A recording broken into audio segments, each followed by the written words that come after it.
and welcome to GCU Reviews. Getting closer. What's hot and what's not. Getting closer. Bye. Getting closer. Hey guys, it's G, And I'm Danielle. and welcome to GCU Movie Review. Yes. Where today we're doing The Uglies. And it's a film that come out on 2024. 2024. It's based on a novel series by Scott Westerfield, a young adult novel series. Yeah. So, I mean, I think we've done a few of these type of series and things. They're kind of weird for me, but I guess that's just... Well, I mean, it hits the young adults, and that ain't for me. I guess it ain't. there's been a lot of great movies that have come out of young adult novels, though. You got Hunger Games, Harry Potter. A lot of those, they became really big series. And so a lot of people are looking forward to this movie because this book is well loved by a lot of people. I have never read it, but it's an interesting storyline. It opens up with introducing us into this world that was started by a war. So we're in the future. It's a dystopian world that the movie is based in. But what happened was there was a massive energy crisis because people being people used up all the resources, and there were a bunch of wars, and there was a big fallout, and society basically had to start over. So here we are. Had to start over from scratch. And there were some scientists who had discovered or created genetically modified orchids that now have become the new power source for the world they currently live in. Right. Because all the other power sources are tapped out. Right. And what's crazy about that, though, is people still found a way to fight and bicker and create wars. And so the scientists also came up with a solution for that. Right. And that is to end discrimination and differences in tribes and nationalism by making everyone pretty. Per se. Perfect. The best The versions best of themselves. version of themselves is what it's sold as. This is what it's sold as. So, you know, they take you when you're young and when you're trying to create you and kind of like browbeat you into this brainwashing type of you not pretty enough. So right, because this is how our society runs. And the head doctor, or the face of all of this, is Dr. Cable, played by Lavern Cox. Lavern Cox. No relation, but I'll claim it.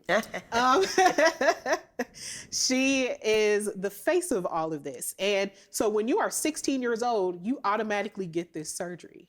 And the children are born, they're with their parents. Their parents are pretties because they've also had surgeries. But around the age of 12, you go to this boarding school. And the boarding school is basically about indoctrinating you into society and also fantasizing about how you want to look when you become a pretty and get put into society. Right. So, I mean, it's kind of like you have a choice. You do have a choice for the surgery, but they make it to where you're going to choose the surgery, right? Because that's what you want to be. So Tally Squint, who was played by Joey King. Squint they call her Squint because that's her eyes. Her eyes are kind of squinty. So everybody's nicknamed after based on the thing that they don't like about themselves. Right. Their main feature that they want to change. Yeah. So Tally and her bestie. Her best friend Paris, who's played by Chase Stokes. Nose. His nickname was Nose. Yeah. And so, I mean, it's just kind of, it's based off that little friendship of how do friendships change when one becomes, pretty and one is still ugly. Yeah, because he's like 3 months older than her. So he got his surgery first. And when they first met, part of the kind of like plot between the two of them is that when they first met, they both ended up getting a cut on their hand because there was like a glass or something that broke. And the promise that they made to each other was that once they became a pretty, that they would never get rid of that scar so that they could find each other in the world. Right. And that would be their connection. Right. A proof of their friendship and the emotional connection they had while they were still uglies. Because when you get in there, you don't really look like so people can't find you. Yeah, because they don't even know what you look like anymore. It's crazy. And you get to choose. So basically, it's kind of set up for them to fantasize while they're in this boarding school that's very drab and dull and lifeless. But to fantasize about how they want to look. What color eyes do they want? What color hair? They get to choose carte blanche, whatever it is that they want. Right. And so that sets up some of the interpersonal relationships. The thing about Tally, though, is she's a little bit of a rebel. Tally's a rebel. Of course she would be. She's a little bit of a rebel. She sneaks out quite often to the outside areas that she's not supposed to be in. Mm-hmm. And occasionally, eventually, she sneaks into the city after Paris gets his surgery to try to meet up with her because he hasn't contacted her in a while since he's been indoctrinated into society. Right. So then once she sneaks out and, everybody's chasing her or whatever, she kind of befriends Skinny. Yes, Shay, who is played by Brianne Tju. Okay. Brianne Tju. I'll leave that to her. Brianne. It might be Brianne Tju. Might be Brianne. I focus more on figuring out her last name than I did her first name, so sorry. So yeah, Shay, kind of tells her about the smoke. Yes. And how she met David, which, is kind of like this other entity that they are taught is like the devil kind of much. Well, the smoke is a society it seems mythological. People don't really believe the smoke exists, but it's a society of people who have left the boarding school and have started living off the grid. They decided to forego their surgeries. They're not getting surgery at all. And they just want to be left alone. They just want to be left alone. They want to be accepted for themselves, be individuals, and not get the surgery.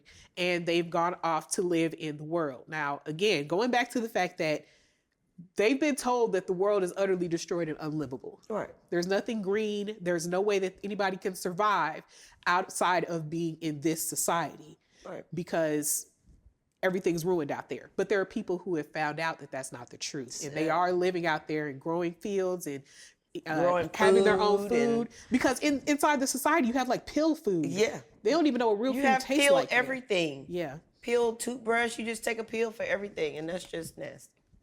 It's just nasty. And so there's people that are living, but you're taught not to believe that exists. And so Shay introduced her to the idea of the smoke and also the idea of individualism through a book titled Walled In by Henry David Thoreau, very famous author. And he also wrote an essay called Civil Disobedience, which a lot of people, in the political, ethical theory is a big deal.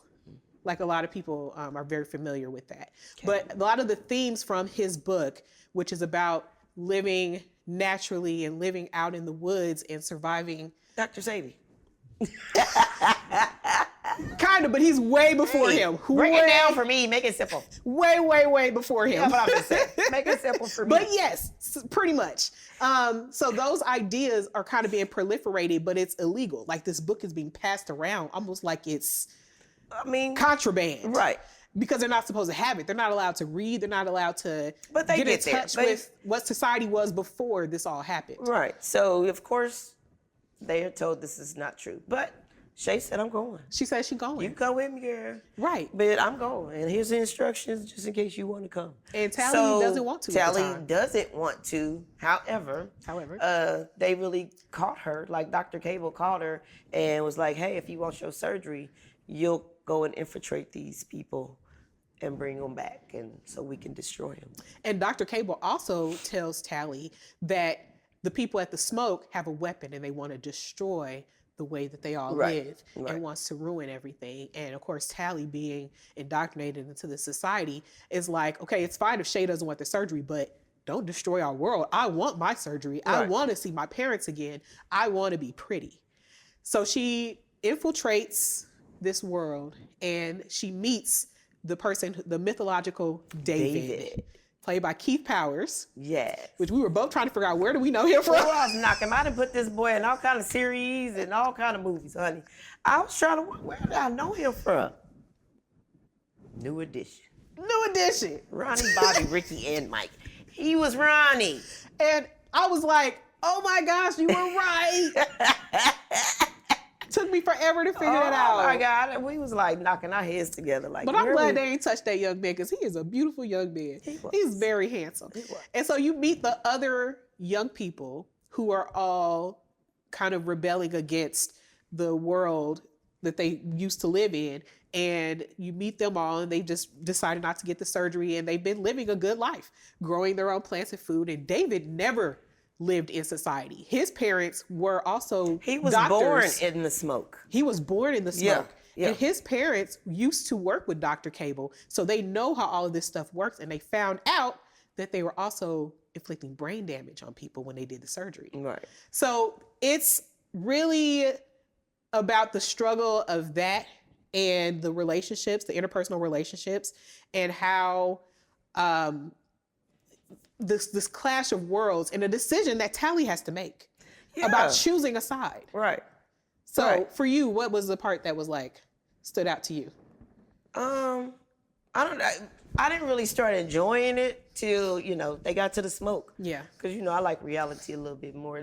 But when they got to the smoke and, met David and when they finally told her what the weapon actually was. Yeah. And that kind of put it into and about the brain damage. More of a dilemma. So you told me it was a weapon. Now you telling me we gonna get brain damage. So now I got to put myself in a position because now I'm here. Yeah. You know what I'm saying? Make a decision on what it is that's going to help not just me, but everybody.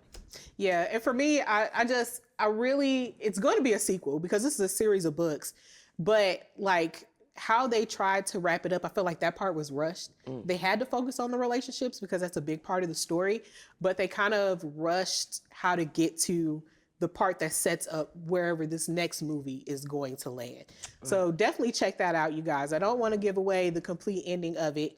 I'm going to give it a hot, though. I'm going to give it a hot because I got into it. And once I got into it, now I'm invested. Yeah, now I'm invested in the story because I want to see what happens next. I want to see whether or not they can dismantle the society or if people wake up and realize that the smoke could be how they live every day. All right. So I'm going to go ahead and give it a hot. Definitely go ahead and check it out. It's currently streaming on Netflix, The Uglies. And make sure that you like, comment, subscribe. Tell us what you think of it. Because in a minute, we going to be in the smoke. Listen! The way things are going. I mean, this movie touched on too many things for me. That's why I got into it, because I was like, I'm about to start that garden. Okay. We'll see y'all next time.